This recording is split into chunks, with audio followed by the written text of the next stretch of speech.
My dear friend, you are most welcome on my channel. I am an author. My name is Vijay Kumar Pal. This is my book Paranoia of Cults in Indian Subcontinent reflect the atrocity of the Islam against the Muslims, against the non-Muslims. This is my the second book, Blender of Blasphemy. This book is dedicated to the humanity and promotes the human values with disclosing the fallacy of any cult or path which is against peace and harmony. Asabi Masih is the persecuted Christian woman in Pakistan in the name of the blasphemy. In Pakistan, blasphemy is the toolkit of the Maulanas and the clerics to persecute the minorities, women, Christians, Sikh, Hindus, etc. And this is my the third book. This book is the panorama of Indian democracy, how the some aspects of the Article 14 is totally violated by its state itself. Means many abnormality in India democracy and are violating the norms of the constitution. This is my fifth book for the publication by Rudra Publication Bilaspur. सो दोस्तों, बहुत सारी किताबें लिखी हैं मैंने, 10-12 किताबें लिखी हैं, उनका तवारुख मैं आपको कराता हूँ। तो आज we will discuss about the Maria al Qibtiyya. आज हम मारिया अल-किबतिया के बारे में डिस्कस करेंगे कि मारिया अल-किबतिया कौन थी। As we are well aware that Muhammad was a paedophile and was having the much sensual desire to fulfill his lust by hook and crook। जैसा कि हम जानते हैं कि मोहम्मद साहब अपनी सेंसुअल डिज़ायर के लिए किसी भी सीमा तक गिर जाते थे, औरतों के रसिया थे, औरतों के साथ रहते थे। ये पैगंबर ऐसा था जो औरतों के झुरमुट में रहना पसंद करता था। तो दोस्तों, अब ये मारिया अल-किबतिया कौन थी? ये मारिया अल-किबतिया एक ईसाई महिला थी जो कि मिस्र की रहने वाली थी, जो कि कॉप्टिक ईसाई थी।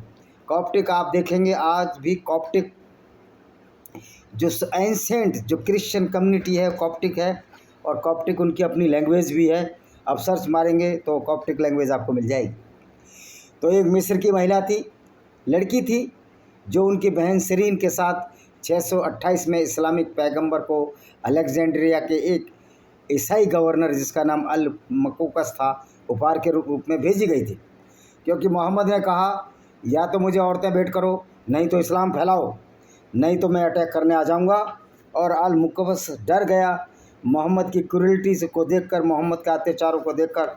उन्होंने कहा इससे बेटर है कि इसको और भेंट की जाए कि मोहम्मद तो औरतों का रसिया है। और मोहम्मद ने औरतें ले ली दोनों, सरीन उसकी छोटी बहन और वो। उसके बाद उसने कोई अटैक नहीं किया। तो पैगंबर द्वारा उन्हें इस्लाम में आमंत्रित किया था।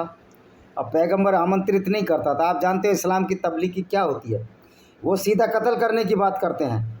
वो कहते हैं या तो either you have to embrace Islam or you will be killed by the hand of the Muslim, because this is the ideology or the theology doctrine of the Islam. तो वो बेचारी क्या करती?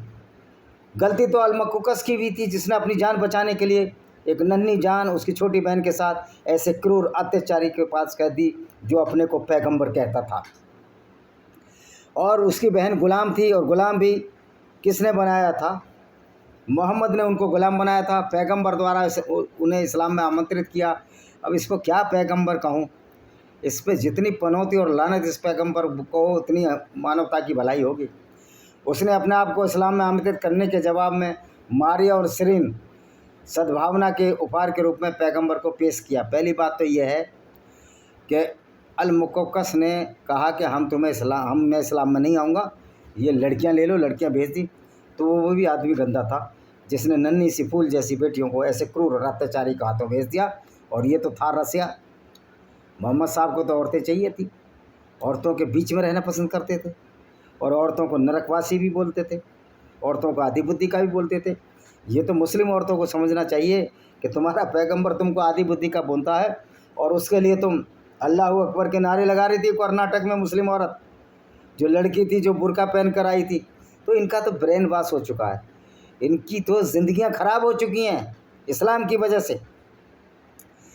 तो देखिए, कॉप्टिक ईसाई का मतलब है, ये वैसे पत्नी नहीं थी मोहम्मद की, रखेल थी, जिसको कि उसने एक बाग में रखा था, जो बाग 1.5 किलोमीटर था, जो बाग मोहम्मद ने लूटा था, बाग फतक। मोहम्मद की मृत्यु 632 में हो गई, इसने 628 में और 630 में 628 और 5 33, 33 में इसका बेटा इब्राहिम भी मर गया था। अब इसमें आप ये देखिए कि 628 में इसकी भेजा इसको, मोहम्मद मरे 632 में, 4 साल। अब सवाल ये आता है कि 28 में 29 में अगर वो पैदा हुआ और 5 साल बड़ा मरा तो 34 साल का उम्र में वो 34, जब मोहम्मद ये 34 में ये मरा, इब्राहिम अगर 5 साल का मरा तो मोहम्मद कैसे रो रहे थे उसके लिए? मोहम्मद तो थे ही नहीं। यानी इतना फ्रॉड इनकी किताबों में भरा गया है, किसी पर बहस करो तो सामने इनका सिराजा बिखर जाता है। कॉप्टिक ईसाई का मैंने बता दिया और बता देता हूँ लिख से। कॉप्टिक ऑर्थोडॉक्स चर्च मिस्र का मुख्य ईसाई चर्च है। चर्च में आस्था रखने वाले अधिकतर लोग मिस्र में रहते हैं, लेकिन इसमें आस्था रखने वाले लगभग 10 लाख लोग मिस्र के बाहर भी हैं। इस चर्च में आस्था रखने वाले मानते हैं कि उनका चर्च 50वीं ईस्वी का है, यानी कि सबसे पुराना चर्च है ये, 50वीं ईस्वी का है। उसे उस समय बनाया गया था जब धर्म प्रचारक मार्क मिस्र आए थे। मोहम्मद की मौत के बाद शुरू हुआ ईसा धर्म। चर्च के प्रमुख का पोप कहा जाता है। उन्हें प्रचारक मार्क का उत्तरदारी का माना जाता है। मिस्र की आबादी का सबसे बड़ा धार्मिक अल्पसंख्यक समूह है। कॉप्टिकों ने अपने इतिहास में उत्पीड़न का हवाला दिया है, जबकि ह्यूमन राइट्स वॉच ने हाल के वर्षों में कॉप्टिक ईसाइयों के विरुद्ध बढ़ती धार्मिक असहिष्णुता और सांप्रदायिक हिंसा का उल्लेख किया है। 2011 और 2017 तक आतंकी हमले और सांप्रदायिक दंगों में 100 से अधिक मिस्र में कॉप्टिक ईसाइयों की हत्या कर दी गई है। ये तो कोई बड़ी बात नहीं है, तो इस्लाम का एक फंडा है कत्लो गारत करना। केवल एक प्रांत मिनिया में 2011-2017 में कॉप्टिक पर सांप्रदायिक हमलों में सबसे ज़्यादा हत्याएं की गई। इसी के साथ कॉप्टिक ईसाई महिलाओं और लड़कियों के अपहरण अफवाह भी गंभीर समस्या रहे हैं। तो देखिए इनकी एक हदीस है। अनस ने कहा, अल्लाह के रसूल के पास एक महिला गुलाम अमात आयशा बिन्त अबू बकर और हफ्सा, उन्हें अल्लाह के रसूल अकेला नहीं छोड़ेंगे जब तक कि उन्होंने यह नहीं कहा कि वह महिला उनके लिए निषिद्ध है। तब अल्लाह ने प्रकट किया कि पैगंबर आप क्यों मना करते हो, इसके लिए अल्लाह ने आपको अनुमति दी है। ये कब क्या था? जब मारिया कॉप्ट के साथ मोहम्मद ने उनको रखल बनाया और उसके साथ मुबारत की, उनके साथ सेक्स किया, और जो उनकी हफ्सा को मोहम्मद ने झूठ बोल दिया तुम्हारे पिताजी बुला रहे हैं। उमर जो दूसरे खलीफा थे वो वहाँ गई, उन्होंने कहा पिताजी तो घर पे ही नहीं हो, तो खेत या काम पर गए। और जब मोहम्मद इसके साथ अवैध संबंध बनाता हुआ पकड़ा गया तो हफ्सा जो कि उमर की बेटी थी और आयशा बिन्त अबू बकर जो अबू बकर पहले खलीफा की बेटी थी, उन्होंने इसकी बड़ी लानत की मोहम्मद की। तब मोहम्मद ने एक आयत उतार दी, अल्लाह के नाम पे सारे गेम मोहम्मद ने खेले, सारी गुंडागर्दी अल्लाह के नाम पे की कि हे पैगंबर तुम क्यों डरते हो? अल्लाह ने जो तुमको अनुमति दी है पूरी गुंडागर्दी की, तुमने जो सेक्स किया ये ठीक किया। तो ये अल्लाह है जो पैगंबर को गुंडागर्दी की परिभाषा दे रहा था, उसको मुबाशरत वैश्यावृत्ति के लिए उकसा रहा था, उसको बलात्कार के लिए उकसा रहा था। अब ये तो अल्लाह है नहीं, तो फिर ये तो मोहम्मद का ही काम है। महिला दास जिसे इस कथन में संदर्भित किया है मारिया द कॉप्ट थी। वास्तव में इसी कड़ी के संदर्भ में उमर अल खत्ताब के एक कथन में उनका मारिया का उल्लेख इब्राहिम की माँ के रूप में किया गया कि वो इब्राहिम की माँ थी, जो कि 4 साल की उम्र में मर गया। उमर अल खत्ताब द वर्णित पैगंबर ने हफ्सा से कहा, उमर अल खत्ताब कौन है? पिता हफ्सा का। हफ्सा से कहा किसी से इसका जिक्र न करें, इब्राहिम की माँ यानी मारिया मेरे लिए मना है। पैगंबर बोल रहा है हफ्सा से, उसका और बता कौन रहा है? मोहम्मद का ससुर। हदीस में लिखता है ये है सब पैगंबर। उसने कहा क्या आप खुद को उससे मना करते हैं जो अल्लाह ने तुम्हारे लिए वैध बना दिया है? पैगंबर ने जवाब दिया, अल्लाह के नाम पर मैं उसके साथ अंतरंग नहीं होऊंगा, कि मैं उसके साथ बिल्कुल मिलूंगा नहीं जब इसको पकड़ लिया। उमर ने कहा मारिया के साथ उसकी अंतरंगता नहीं थी, जबकि हफ्सा ने इस घटना का आयशा पर उल्लेख किया था, जिस पर अल्लाह ने खुलासा किया, अल्लाह ने तुम लोगों के लिए तुम्हारी अपनी कस्मों की पाबंदी से निकालने का उपाय निश्चित कर दिया। और मोहम्मद ने कहा मैं सबको तलाक दे दूंगा। यानी मोहम्मद इतने कामांध थे, सबको तलाक दे दूंगा ये कह दिया, उनको डरा दिया। तो ये था मोहम्मद जो औरतें भी गिफ्ट में लेता था। इब्न अब्बास उर्वा अल जुबैर की एक रिपोर्ट में इसी संदर्भ में अल्लाह के दूत मोहम्मद ने हफ्सा से कहा मैं आपको इस बात का गवाह बनाता हूँ कि अब मेरी रखेल मेरे लिए मना है। सूर्य कह रहा अब नहीं जाऊँगा मैं, लेकिन उसको तो अय्याशी थी। फिर अल्लाह तो गुलाम था मोहम्मद का, फिर एक आयत उतार ली, नहीं मोहम्मद जो चाहे वो कर सकता है। यही मुसलमान सोचते हैं कि वो चाहे जो कुछ कर सकते हैं।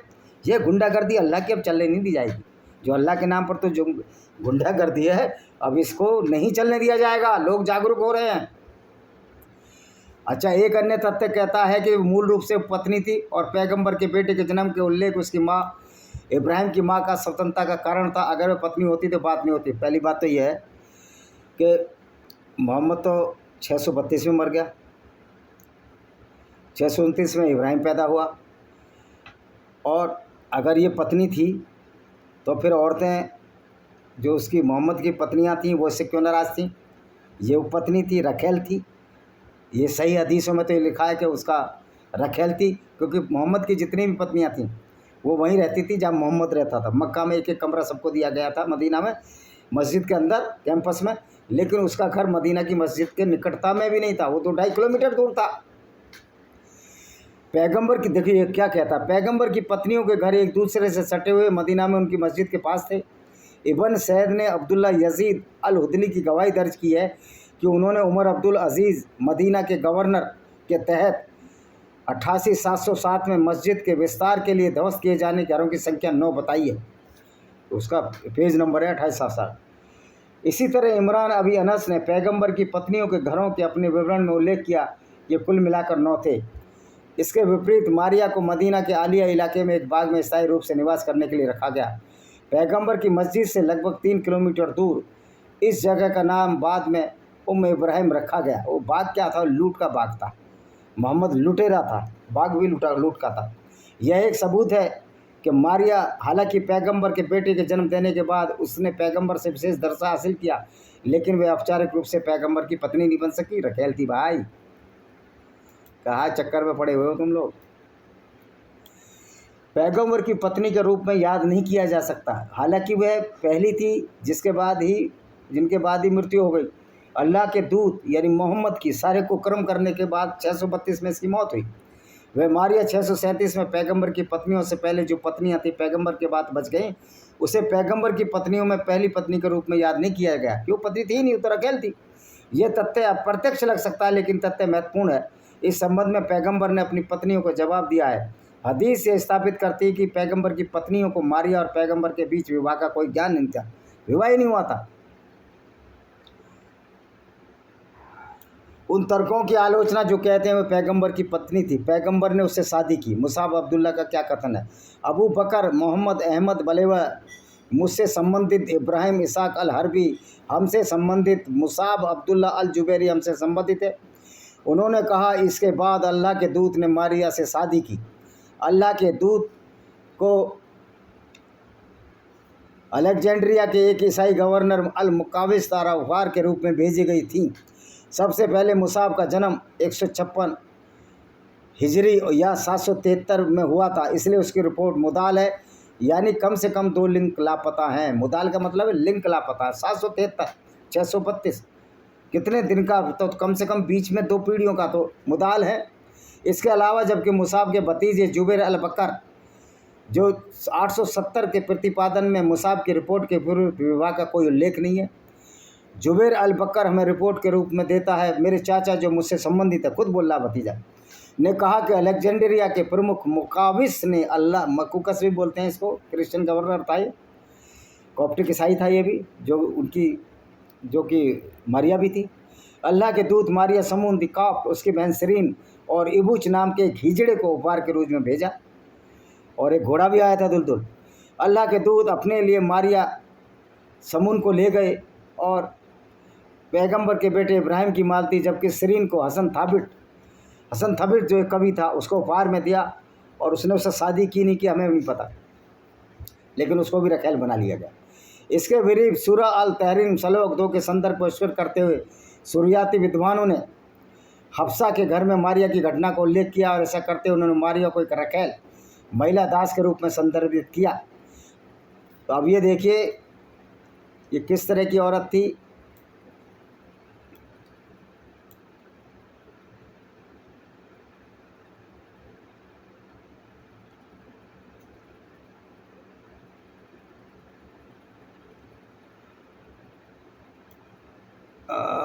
हम देखते हैं इसके साथ साथ क्या आया था मारिया की पटिया के साथ, जो इसको गिफ्ट में मिले थे दुलदुल घोड़ा, वो भी देख लेते हैं।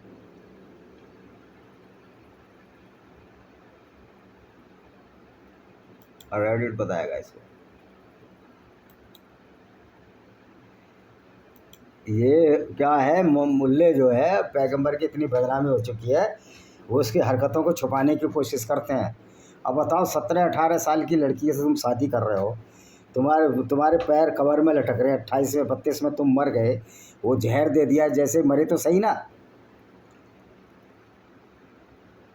अब ये देखिए मैं बताता हूँ, रुक जाओ, मारियाल के बेटिया के साथ कौन कौन आए थे ये देखना पड़ेगा ना। दुलदुल घोड़ा था, खच्चर था, ये सब बताता हूँ मैं।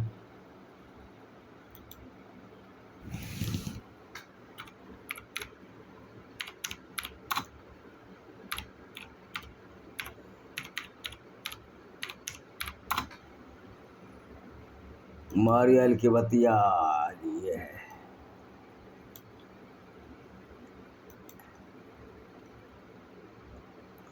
इसके साथ साथ क्या था ये हम आपको बताएंगे अभी। देखिए, लवारी ने मारिया के मिस्र के आगमन की कहानी सुनाई। जब मोहम्मद ने इसको लिया तो क्या क्या था। इसी वर्ष हातिम बिन अबी बलता अल मुकव्विस से मारिया और उसकी बहन सरीन अपना खच्चर दुलदुल, ये दुलदुल का घोड़ा बनाते हैं ना मुसलमान, ये वही घोड़ा है जो मोहम्मद ने औरत को गिफ्ट में लिया था। अब बेचारे मुसलमानों को तो कुछ पता नहीं। अपने गधे याफूर कपड़े के जोड़े लेकर वापस आए। अल मुकाविस ने दोनों महिलाओं के साथ एक खोजे को भेजा था, यानी कि हिजड़ा, ट्रांसजेंडर। बाद में उनके साथ रहा।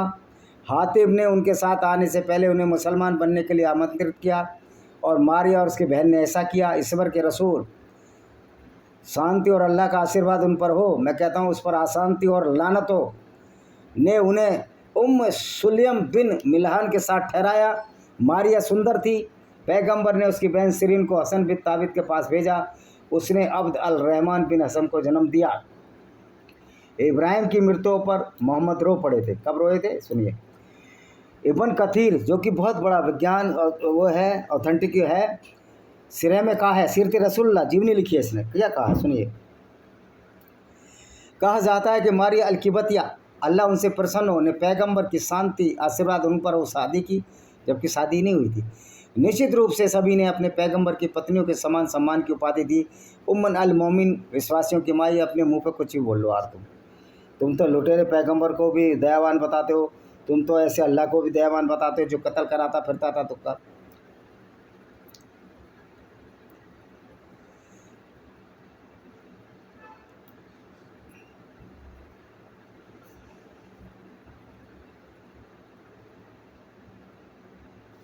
अच्छा जी, देखो एक, जब ये क्या है, जब मोहम्मद को पकड़ा गया इसकी पत्नी हफ्सा द्वारा। इब्न करीम अल जज़िया मोहम्मद के कन्या विद्वान और जीवनी लेखक हैं। उन्होंने जाद अल नमाद नामक एक सीरा लिखा है, यानी कहानी लिखी है, डिस्क्रिप्शन दिया है, जहाँ उन्होंने मरिया का उल्लेख एक दासी के रूप में किया है। कुछ इस्लामी विद्वान उपरोक्त घटना के लिए अलग असबाब अल नज़ूल, रहस्य उद्घाटन की परिस्थिति को इशारा करते हैं और कहते हैं कि केवल मोहम्मद द्वारा शहद पीने के कारण हुआ था, जैसा कि मोहम्मद की पत्नी आयशा द्वारा सही अल बुखारी में वर्णित है। क्या कहती है सही अल बुखारी? पैगंबर ज़ैनब बिन्त जहन, पैगंबर की पत्नी, कौन सी पत्नी? जो इसके दत्तक पुत्र की पत्नी थी, और मोहम्मद ने उसको नंगा भेजा और नंगा देखा और अपनी पत्नी बना लिया। ये तो मोहम्मद का करैक्टर था। उसके घर में कुछ समय के लिए ठहरते थे और उनके घर से शहद पीते थे। हफ्सा बिन्त उमर, और मैंने तय किया जब पैगंबर मोहम्मद हम दोनों में से किसी के पास आएँ, या ऐसा बोल रही है, तो हफ्सा बिन्त उमर कहेगी, मुझे तुमसे मगाफुर, एक बदबूदार किशमिश की बदबू आ रही है, क्या तुमने मगफिर खाया है? वह जब हम में किसी के पास आए तो हफ्सा ने उससे यही कहा। हफ्सा ने जवाब दिया, नहीं, मैंने ज़ैनब बिन जैसे घर शहद पिया और मैं फिर कभी नहीं पीऊँगा। शहद से मतलब है सेक्स करना, ये मोहम्मद का कोड वर्ड था।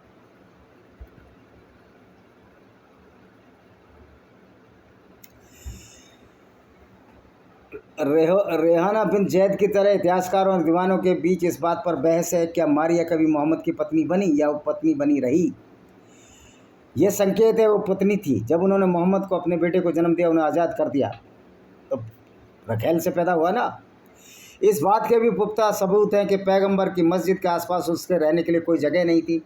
केवल मोहम्मद की पत्नियों के ही मदीना स्थित उनकी मस्जिद के आसपास रहने के लिए जगह थी। मारिया को मस्जिद से लगभग 3 किलोमीटर दूर एक बाग में स्थायी रूप से रहने के लिए रखा गया। इस बात का प्रमाण है वह एक रखेल थी। इस कथन में मौजूद अल्लाह ने अनस ने कहा, हदीस क्या कहती है, अल्लाह के रसूल की एक दासी जिसके साथ उन्होंने संभोग किया, लेकिन आयशा और हफ्सा ने उन्हें तब तक अकेला नहीं छोड़ा जब तक उन्होंने नहीं कहा कि वह उनके लिए हराम है। तब अल्लाह ताला ने नाजिल किया, ए नबी, तुम उस चीज़ को अपने लिए हराम क्यों करते हो जो अल्लाह ने तुम्हें हक में दी है। अल्लाह ने तो पूरी गुंडागर्दी दी है मुसलमानों को, इस्लाम को, तो अल्लाह तो क्रिमिनलों का सरदार है, और क्या है। इस कथन में संदिग्ध महिला दास मारिया कॉप्ती जैसा कि उमर को जिम्मेदार ठहराए गए हदीस के निर्देश में किया गया है। दूसरी बात यह है, मोहम्मद की वो रखेल थी जब उसकी दोनों पत्नियों ने विरोध किया, हायसा ने और हफ्सा ने, एक उमर की बेटी, एक पहले पैगंबर अबू बकर की, पहले खलीफा अबू बकर की बेटी। तो उन्होंने कहा, ये रिपोर्ट है, मैं तुम्हें साक्षी देता हूँ, मेरी सूरती मेरे लिए वर्जित है। सूरती मतलब ये रखेल अब मेरे लिए वर्जित है, इसका मतलब वो पत्नी नहीं थी, उसको रखेल रखाकर मोहम्मद सिर्फ अपनी इच्छा पूर्ति, सेक्स लस्ट को, सेंसुअल डिजायर को ख़त्म कर रहे थे।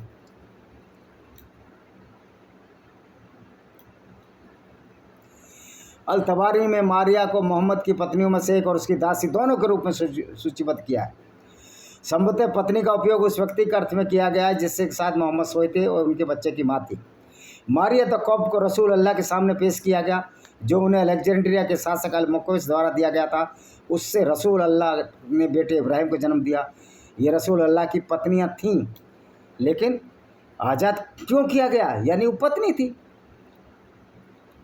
पैगंबर इब्राहिम जो के प्रशंसक थे, जो गोरी और सुंदर थे, उन्हें अपने अल अलिया में ठहराया, जिसे आजकल इब्राहिम की संपत्ति कहा जाता है। वहाँ उससे मिलने जाते थे, उनसे पर्दा करने का आदेश भी देते थे, लेकिन अपनी संपत्ति होने के नाते उनके साथ संभोग करते थे। तो ये मोहम्मद का करैक्टर था। मुसाब बिन अब्दुल्ला अल जुबैरी को दी गई एक हदीस में कहा गया, दोनों विवाहित थे।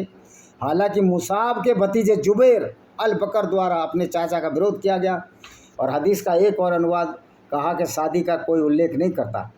तो मुसाब के भतीजे अबू उबैदा ने मोहम्मद के बारे में कहा, उसकी 4 रखेलें थी। मरिया जो उसके बेटे इब्राहिम की मान थी, रेहाना मैंने बताया था जो मोहम्मद ने उसके साथ बलात्कार किया, तीसरी खूबसूरत दासी उसने युद्धबंदी के रूप में प्राप्त किया, और एक दासी जो उसे जैनब बिन जहश ने दी थी। जैनब वही है जो कि इसकी पुत्रवधी थी, उसको नंगा देखा, मोहम्मद ने उससे शादी कर दी, और इसकी चचेरी बहन भी थी। तो इस्लाम में कोई इज्जत नहीं, कोई लीगलिटी नहीं, ये सिर्फ़ और सिर्फ अपनी काम वासनाओं की पूर्ति करने का, मुसलमानों की काम वासनाओं की पूर्ति करने का एक साधन मात्र था उस समय। अब मुसलमान काम वासनाओं की पूर्ति मोहम्मद ने छूट दे दी कि आप 4 शादियाँ करो, और मोहम्मद ने तो 12-13 शादियाँ की और 10-12 रखेलें भी रखी।